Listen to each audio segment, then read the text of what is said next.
Hello, everybody. It is election eve, everyone. It is election eve. And I'm going to give folks just a few minutes to come hang out with me tonight for a few as we kind of figure out what on earth is going to happen here in the United States. Um, and wow, this is something else. I want to say that what we're going to be talking about tonight is the calm before the storm. That is kind of the theme of tonight's conversation together. The calm before the storm. How on earth, ladies and gentlemen, do we deal with where we are and what's going to happen tomorrow? I want to talk a little about some sort of just strategy. And I mean, obviously, I don't know about you guys, but I am like a little nervous, man. Like, yes, Rob, what's up? Let's get it started. Let's get this party started, man. Hey, what's up, Stefan? How are you? So, you guys, I don't know how you feel, but I'm like a little anxious about. So I don't know if this is like Christmas or the morning before surgery. I don't know if which is the better feel, which is the more accurate feeling. I mean, Christmas you anticipate because you're like, oh, I can't wait to get up and see what happens. I would imagine the morning before a surgery or something like that, people wake up and it's kind of dreading, the next day or whatever. So I don't really know what we are going to be doing or feeling, but I want to talk a little about kind of the strategy here and help you guys to have us a little bit of context. Now, once again, we are not just voting on the presidency tomorrow. We are also voting on state senators, state representatives, U.S., the House, the Senate. And so whatever happens, what's up, Rich? How you doing, bro? I'm anxious too, man. I really am. But no matter what happens tomorrow, we're still talking about, guys, whether the Democrats are going to flip the Senate or not. This is a big issue. So here are a couple scenarios that could happen, right? Trump could win the presidency. I'm joking. I'm joking. Trump could win. Oh, my sound is funky. Thanks, Richard. Oh, LinkedIn. This always happens on LinkedIn, people. Always happens on LinkedIn. Give me 1 second. Let me just throw a little Mikey Mike in here. Always happens. If you switch over to Facebook, you won't have any sound issues. But on LinkedIn, this always happens. Trust me. I don't know what it is about LinkedIn. It just is what it is. Okay. Now, let's see. Let's pop this mic on for a second and see what we can get here.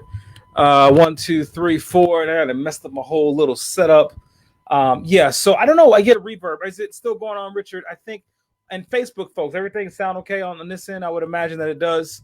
I'm hoping that it does. Oh, shoot. Let me go ahead and put this title on here. I forgot to do that. And that's a big issue when you're on Facebook. So give me like 2 seconds. I want to talk about all the states. I want to talk about... guys, I want to talk about. I want to talk about what's going on because this is a crazy time, and so I can't get. Give me 1 second. I got to throw a little title or something up on here because I don't think that people can. Oh, here we go. Okay, cool. So so I'm telling you guys, this is. Man, this is a crazy time. Okay, it's the same, Richard. I'm sorry, bro. Richard, come on over to Facebook, man. I'm telling you, I don't know what's up with LinkedIn, but I always get that issue on LinkedIn. But on Facebook, everybody's clear and cool. So I think there's no reverb. This happened to me the other day when I did this as well. So no worries. So yes. Okay. Dave Fowley has 2 deep dishes and 2 6-packs ready for the outcome. Dave, don't do it, man. I've been watching you, man. You're doing your marathons. Don't do it. Don't give in to the 6-packs, and the 2 deep dish pizzas. I want to as well tomorrow night, man. I want, just whatever.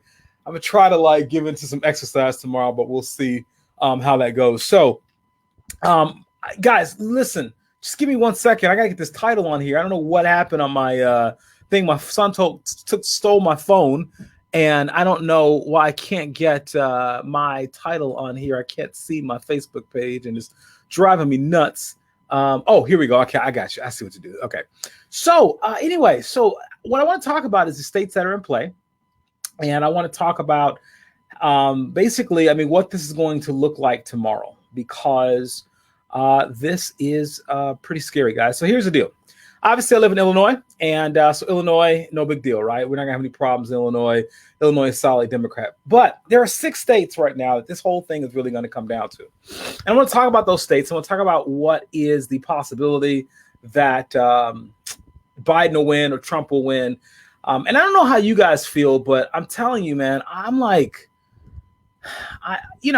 there's this phrase, "Make America Great Again." I almost want to say, like, make the presidency boring again, right? Like, I just want like a presidency that's just quiet, where there's not a lot happening, and we don't have to think about what the president is talking about every day and tweeting about every day, and just kind of, go back to, I guess, business as usual. Then again, that's probably not a good thing either, right? One thing I will say about Trump is, as interesting as he can be, he's halfway entertaining. And I think that kind of keeps, the presidency engaged. As a teacher, my students know much more about the political process now than they did before. So, yeah, whatever. So, I mean, that's helpful. But Miles says, "I'm just ready to be normal, bro." I'm feeling the same way. I don't think we're going to get back to normal anytime soon. Now, listen, let me just say this quickly. I'm going to say this a couple of times. Tomorrow night, I'm doing election coverage on WCIU. I'm doing this channel called Channel It or something like that, that they're going to be doing on Facebook. I'm also going to be on here. I'm going to be up half the night tomorrow night. So come hang out with me tomorrow night, guys. Let's just kick it and let's get through this election together, because this is nuts. It really, really is nuts. Okay, so the 5 states that we have to deal with, and I want to, my Facebook, I'm really upset about Facebook right now because it's not giving me what I want in terms of title and that sort of thing. And I'm trying to share and all that stuff. So whatever, we're just going to keep on talking and keep it moving and not worry about any of it. So having said all that, here's what we're looking at. So Arizona has not gone blue since 1996. Under a president who said, "I did not have sexual relations with that woman," and he played the saxophone. You remember him? His wife ran for president as well. He was the last Democrat to win Arizona. He only really won because of a third-party candidate named Ross Perot at the time, who really took votes from the Republicans. And so what happens is that Arizona, however, Biden is doing well in Arizona. He is polling well in Arizona, so we'll see what happens. I don't know, right? It doesn't necessarily mean anything. Florida, 29 electoral votes in Florida. And so Florida is going to be the place to go. If Biden can win Arizona, it's over. Most likely, whoever wins Florida, it might be over as well. And so what's happening is, if you look at basically, Trump won Florida by 113,000 votes last time. And yet, what you're looking at is that Biden is doing better with women than Hillary Clinton did, and with seniors in the polls right now. So, that is going to be a big, big issue. Iowa is on the map here. It's a battleground state this time. It is at play, which I find to be interesting because Iowa went for Trump last time out. Iowa is 70% white. And so you would think that the Democrats would not have done as well in Iowa, and Obama won Iowa twice. And so now I say that to say, not to be whatever overly racial or whatever, but the Democratic Party has not gotten the majority of the white votes since the Civil Rights Movement. Let me say that again. Democratic Party has not gotten the majority of the white votes since the Civil Rights Movement. And so in most rural areas, most predominantly white areas in the country, they're going to go Republican. That's just kind of how it is. Now, that's not all of them. There are plenty that don't, but for the majority. So Iowa, it will be at play because Biden is polling a lot better than Hillary Clinton was in Iowa. And so we'll see.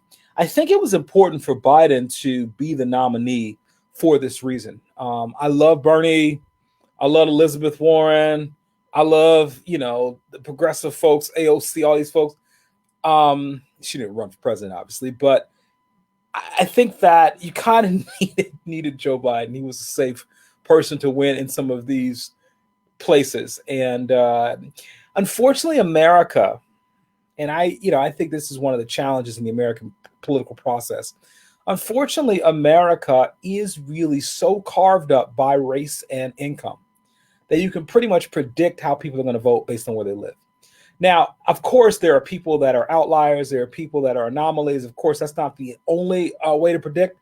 But more often than not, that's how this works. Now, I ran for office, and I know these folks are not guessing when they're going to campaign places. These folks are not sort of throwing caution to the wind and trying to figure out as they go. No, they're carving these maps up. They're carving these areas up, these neighborhoods up. They're trying to figure out who lives here and what's their income and what's their race. And those things are great predictors, right? Are they people that go to church or not? These are all predictors of how people are going to vote in our two-party system. And so what people do in the political process, they go and they basically campaign to people they know that they can influence. When I was campaigning and I lost my election, I tell people this all the time, but I learned so much in losing. Many people told me that I should not waste my time talking to younger people, but I should spend my time talking to senior citizens because they were much more likely group to vote. And so I should do that. And I thought that was quite interesting. So anyway, that's kind of how the process works and how it goes. Now, let me go ahead and hop into these comments real quickly. Oh, I'm sorry. Before I do that, let me just give you two more states. So North Carolina and Ohio. Essentially, Trump's going to have to win North Carolina. The way that, the Democrats won North Carolina under Obama, not under Clinton, but they only won it because the African-American voter turnout was so high. They represented 23% of the electorate back in 2008, and then dropped to 20% in 2016. Doesn't sound like a lot, but that's a lot of votes, right? The percentage there. And so really what you're looking at is turnout is going to be key. African-American turnout is going to be key in states like North Carolina. Georgia is at play, right? This is a big deal. Georgia has not been at play in the entire time that I've been able to vote. You recognize that? Last time that Georgia was at play for the Democrats was 92. Okay, I couldn't even vote back in 92, right? And so this is a big deal. Clinton won Georgia back in 92. And so they believe that Georgia's at play because of, once again, African-American turnout. African-American turnout is a big deal. And as a result, it will determine primarily where Georgia goes. You got literally, here's how this works. You've got essentially in America, you have the urban vote, which leans Democrat. You got, which is heavily Democrat. You got the suburban vote, which is kind of a swing vote or pivot vote, which leans Democrat, but can swing either way, depending on the election, depending on the candidate. And then you have the rural vote, which primarily leads Republican for the most part. And so really the suburbs are the key. We know the cities are going to vote for Democrats. We know the rural areas are going to vote for Republicans. The suburbs will run the elections.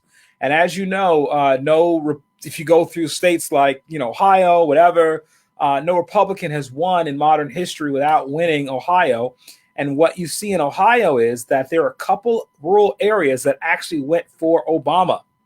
Obama was a transformative candidate. And that's why this is all about candidates, guys. Who you have running is a huge, huge deal because it's not just about public issues. Candidates always change things. You got a candidate. There are people that voted for Obama that would not even potentially vote for anybody at all. There are people that voted for Obama that go, I wouldn't normally vote for a Democrat, but I voted for him because blah, blah, blah, blah, blah. There are folks that are done the same for Trump. And so the candidate, their personality matters. I think, to be fair, I don't think Joe Biden, in all honesty, is a super compelling candidate for the Democrats.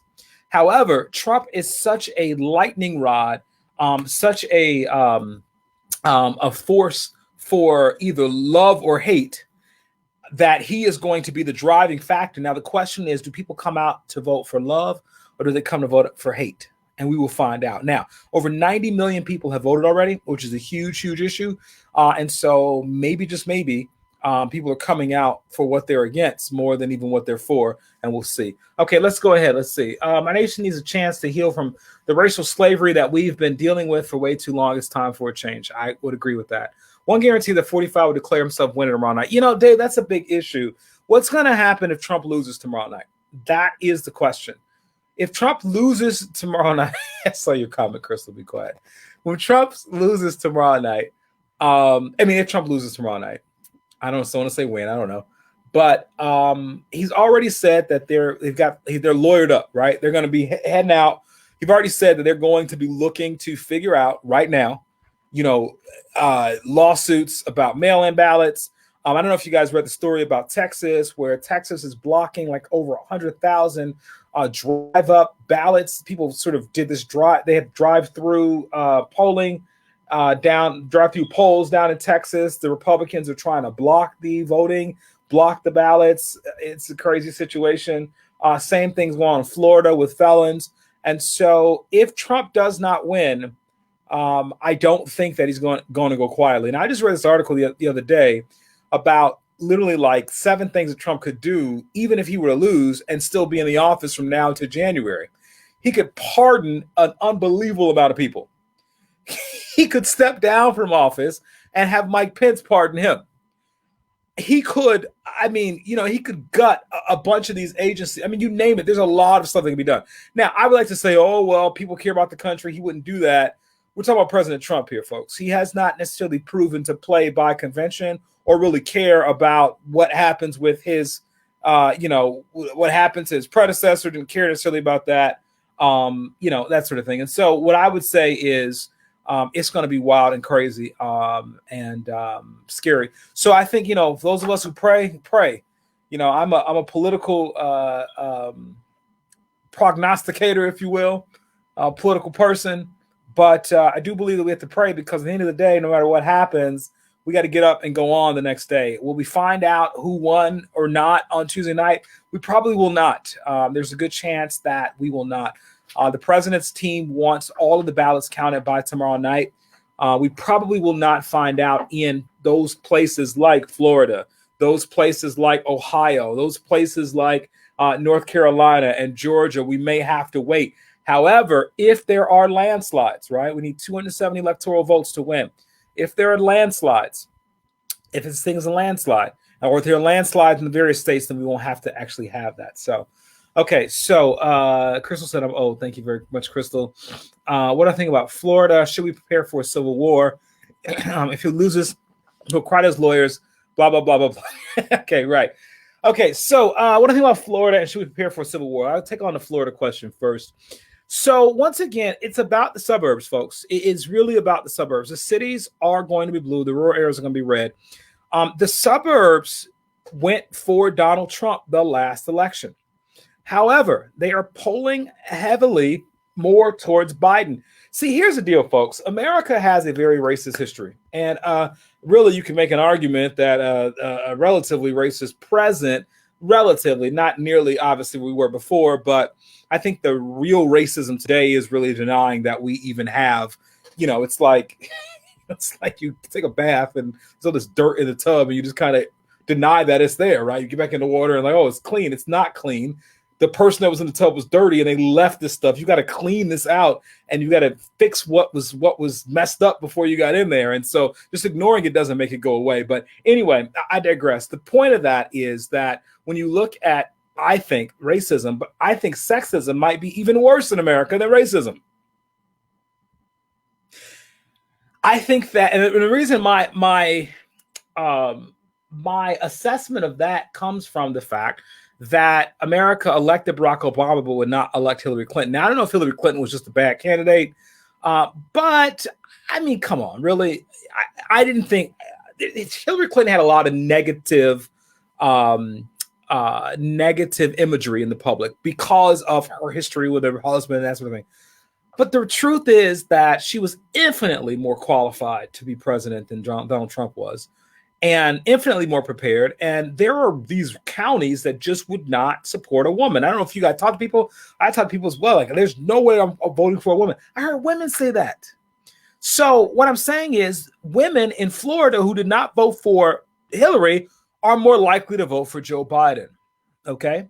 Also, senior citizens are more likely to vote for Joe Biden. It is symbolic. In politics, perception is reality. Perception is not perception. Perception is reality. And so people vote for what they believe in symbolically.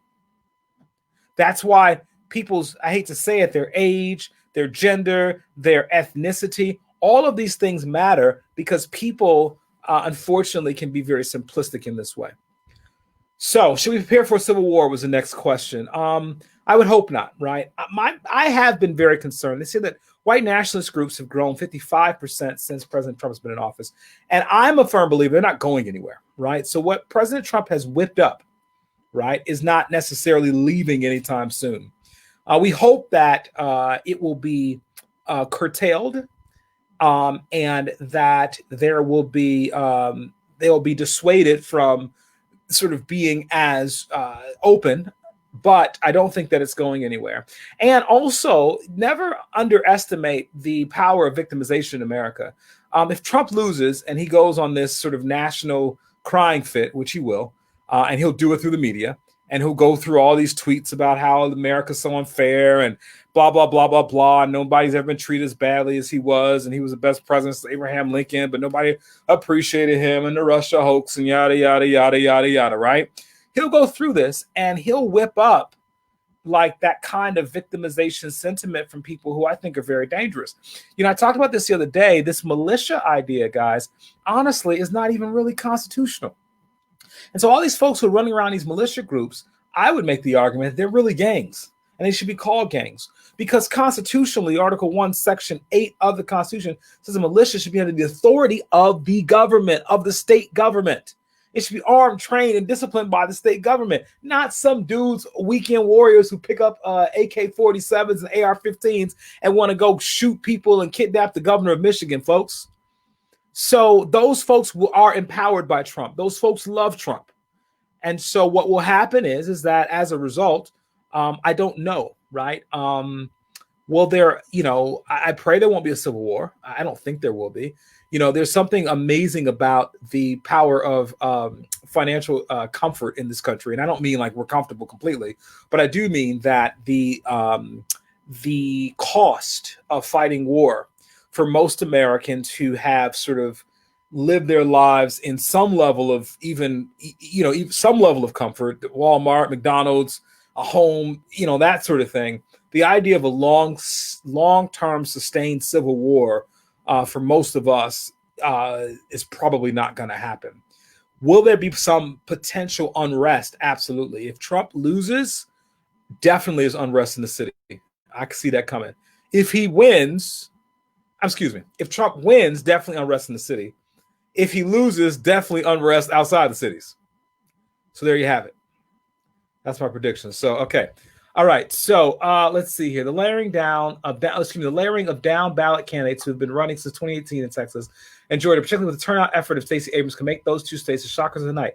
If Texas State Senate goes blue, it could be California Part 2 with redistricting. Ted Cruz has been sounding alarm bell about this.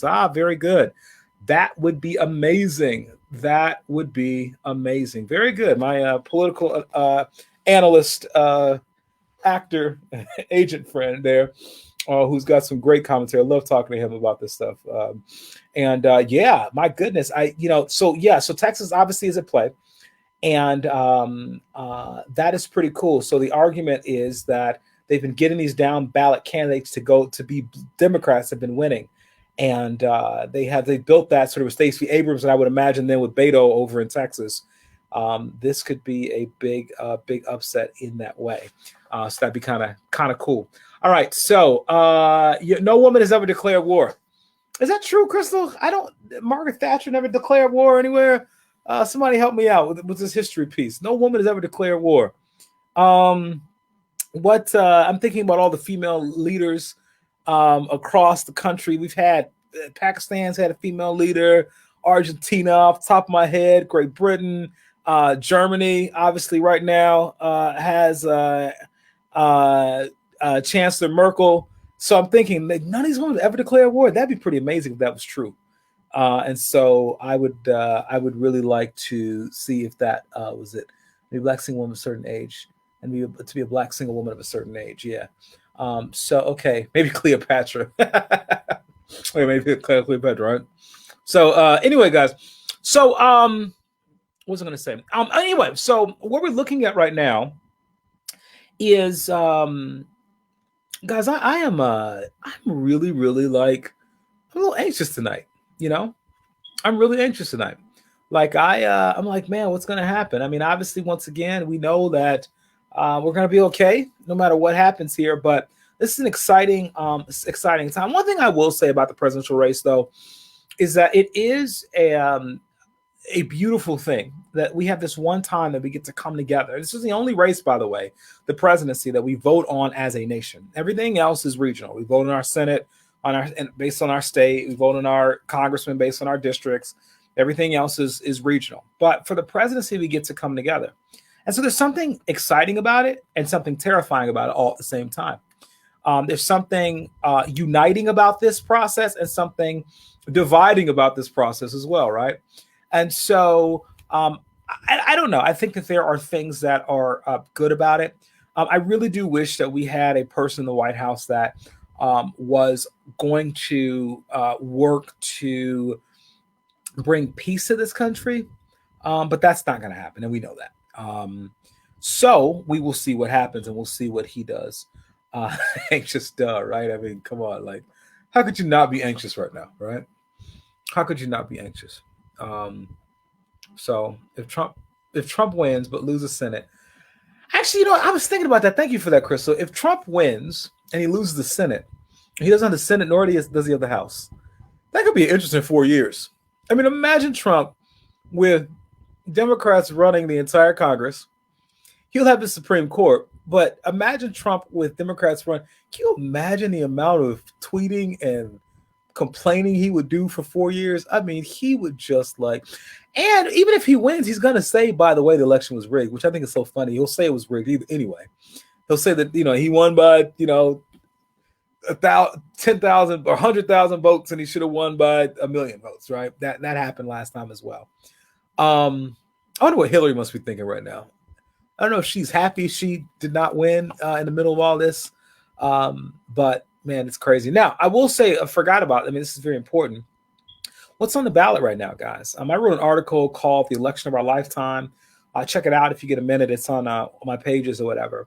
And it really just kind of goes through not only the policy differences between Trump and Obama era, but also really what's on the ballot right now. And I would suggest that the coronavirus is probably number one on the ballot. And the idea that, we're over talking it is nuts when 230,000 people have died now in this country. That I think is number one. And of course, Joe Biden can't snap his fingers and fix the coronavirus crisis tomorrow. But we can have, what I've argued all the time, is federal policy that is consistent, right? We talk about this issue of federalism and the states having the rights to do this, do that, shut them down, et cetera. But the federal government has the power and authority through the Supremacy Clause to come in and to usurp the authority of the authority of the state governments when it deems necessary. There's the necessary and proper clause in the Constitution, there's the supremacy clause in the Constitution, and both give powers to the federal government to do what is necessary and proper during times of crises. And so I think that whether it be national mask mandates, national testing, national standards around schools, and et cetera, et cetera, et cetera. I know people want to say, well, what's happening over here is different. But see, the problem is that if we did not have free travel in this country, it'd be easy to go, oh, what happens in Vegas stays in Vegas. But what happens in Vegas does not stay in Vegas. What happens in Vegas spreads all over the world and all over the country. And so this is why we have to have a united plan from the federal level. As you know, the federal government is the only entity that's ever really had the power and authority in this country to deal with crises. If you look at the crisis of the Great Depression, you look at the crises of 9/11, you look at the crises of Hurricane Katrina, you look at the crises of World War I and World War II. If you look at the crises of, you name it, right? The federal government has had the power and authority. Crisis of the civil rights movement. The federal government has had to step in when the state governments have failed. And I think that this is a great example. And not the state governments have failed purposely, but most governors will tell you they can't do this by themselves. And that's the real issue with the coronavirus. He'll break the golden toilet on one of the tweets. If Trump wins and loses the Senate, that'd be fun. We'd be getting another shutdown. I'm talking about these shutdowns for a second. He'll be impeached again. And actually, probably will impeach him again. Because there's more. There definitely are more charges. So that's good. We're going to break his thumb tweeting. Trump is going to go on a freaking tweeting storm regardless of what happens tomorrow. I mean, I can't wait to see Wednesday morning. This dude is just going to go nuts. Whether he wins or loses, you name it. It's just, He's like a 12-year. No, he's not a 12-year-old. Excuse me, my daughter's 12. I know it's no offense. He's like a 4-year-old. Anyway, okay, I know my Trump people out there. Oh, you call it whatever. I am making an assessment based on his behavior. So I want to talk about Luciana says another shutdown. Let me say something about these shutdowns. The argument right now on the Republican side is, oh my goodness, Trump. That if Joe Biden gets elected, he's gonna shut down this economy. People are not gonna be able to, work and blah blah blah, et cetera, et cetera, et cetera. Let me explain this real clearly, because I think this is very important for us to understand. Trump never shut down anything. Trump left the shutdown of the localities. He left it up to the governors. He said to the governors, essentially, so when Trump goes, oh, I shut it down and then I opened it back up. You didn't open anything up. You didn't shut anything down, right? He left this up to the states. Now, I don't necessarily think that it should be left up to the states. I do think Biden's going to have a very hard time if he tries a national shutdown, okay? But I think that there are ways to provide incentives for the states to do a shutdown. You don't have to do it through a mandate. I'm teaching class about the 5 tools of government. You could do a mandate, but you can provide incentives like grants or tax breaks or loans to governments or whatever. You can direct grants or categorical grants or block grants. Categorical being specific, block grants being. You can do all those things, and you can provide incentives for the states to obey, if you will, your edicts or your mandates. You don't have to necessarily do it just through force. And so I think that's an important thing to remember as we're looking at how we solve this major crisis. Then we got to look at the issue of the stimulus, guys. Here we are in the worst global health crises that we've experienced in 100 years in this country, worst financial crisis we've experienced in almost 100 years. And we've had one stimulus from the government. I am for shutting communities down that need to be shut down, but my goodness, I feel for business owners.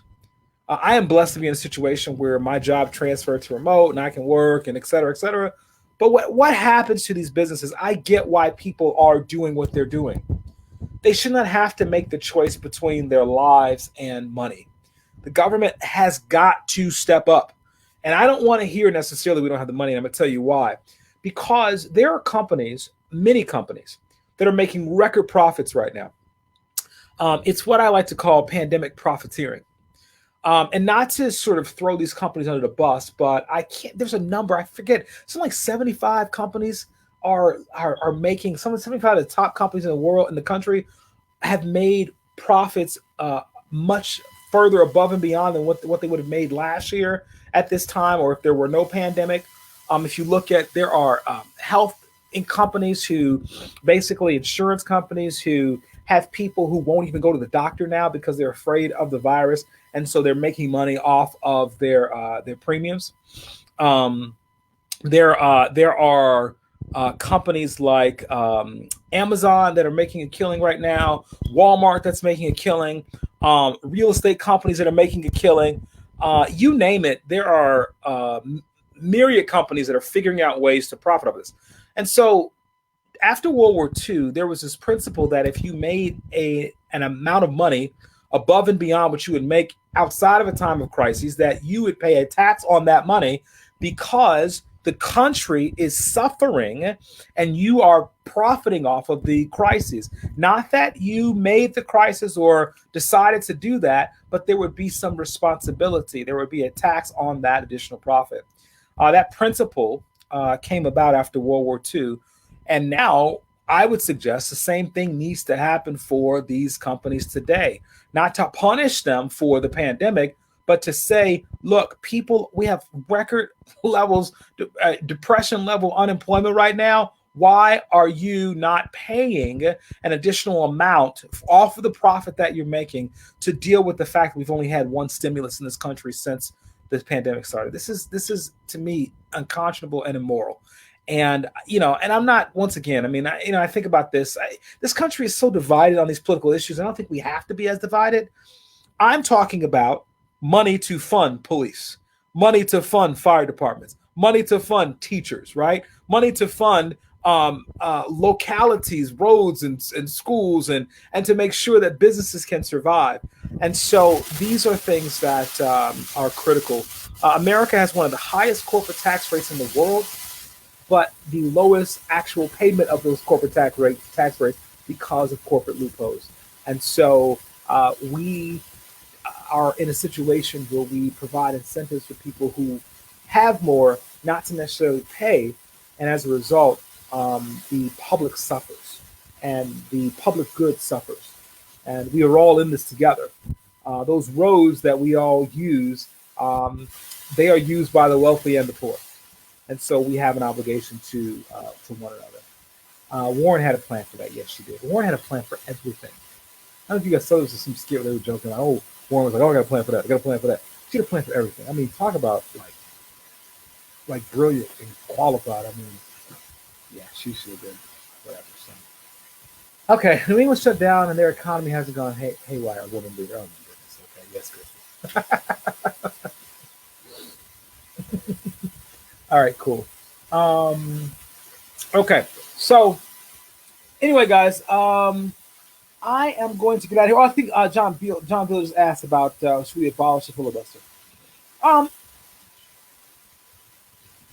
John, I don't know, because when the filibuster works in the favor of a bill that, let's just say hypothetically, I was in Congress and there was a bill that I wanted to filibuster, I would want the opportunity to do so. There's a lot of political wrangling and political games that are played in Congress that I think work when they're in the purpose of what I believe to be the good, and tend to be evil when they're in the purpose of what I think to be, the bad. I think the bigger problem bigger than the filibuster, would be who's elected, how long they're in office, and who's paying for them to be in office. And I think if you can change some of that, I think that you would have less of a need to deal with procedural issues, because our Congress would not be as corrupted as it is. And if you're not familiar with where Congress is, opensecrets.org is a wonderful, wonderful website to check out and figure out who's paying for what. And yes, I just learned in my class that I was talking to my students, I was showing them this, that Walt Disney is one of the largest contributors to the Trump campaign, which I thought was crazy. The New York Jets are a large contributor to the Trump campaign. The Houston Texans were a contributor to the Trump campaign in 2016. So I think those are some of the bigger issues, but we have major, major issues around gerrymandering in this country. We have major issues around access to the polls. I put a post up today about how hard it is to vote in certain communities and how the lines are around the corner. And then I got all these wonderful comments from my friends who I love dearly, but they all were like, "Oh, well, I got to vote in 5 minutes." So da da da. And I was like, I get it. I appreciate you tremendously for saying that. But my point was not that that was everyone's situation. My point was that it's so inconsistent that in 2020, why do we make it so difficult for people to vote? I have a friend who's a political science professor who had to go to 3 different polling locations, had to drive 2 in her area, and 1 she had to drive downtown Chicago 30 minutes or so. And so she has the economic resources to do that. She has the education to do that. She has the time to do that. Not everybody does. Thank God in our state, by the way, of Illinois, they've made Election Day a holiday, so we have no class tomorrow or anything like that, which is awesome. Thank God we have just started this whole early voting process. Remember, a few years ago, that wasn't even a thing. So I think we're moving in the right direction on that, I will say it. But that is the tip of the iceberg. This early voting thing has been very challenging, to say the least, and we got to deal with that. But also, you have to deal with gerrymandering. You have to deal with the amount of money in the political process. You have to deal with term limits. I think there's a lot of reform that has to happen. I don't think Joe Biden's going to do it. Okay, let's just be frank. However, and I don't know that, honestly, the system is really set up for there to be a lot of radical change. However, these are things we ought to be thinking about, and we should try to move forward.